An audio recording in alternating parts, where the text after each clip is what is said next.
Jack Ma 30 বারেরও বেশি প্রত্যাখ্যাত, তবুও থামেননি। জ্যাক মা বেড়ে উঠেছিলেন চীনের হাংজৌ শহরে। তিনি 2 বার বিশ্ববিদ্যালয়ে ভর্তি পরীক্ষায় ফেল করেছিলেন। তিনি 30টিরও বেশি চাকরির আবেদন থেকে বাদ পড়েন, এমনকি KFC-তেও যখন 24 জনের ইন্টারভিউ হয়েছিল, শুধু তাকেই নেওয়া হয়নি। তিনি হার্ভার্ডে 10 বার আবেদন করেছিলেন, প্রত্যেকবারে প্রত্যাখ্যাত হয়েছে।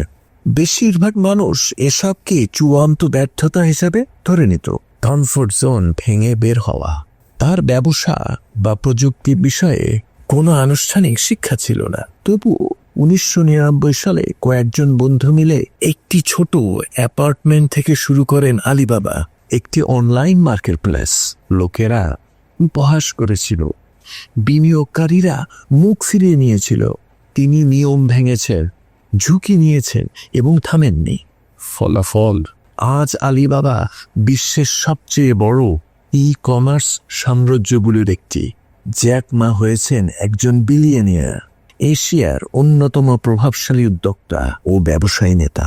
Jack Ma says, "Today is hard, tomorrow will be worse, but day after tomorrow will be sunshine." আজকে কঠিন, আগামীকাল আরো কঠিন হবে, কিন্তু তারপর দিন সূর্যের আলো ফুটবেই।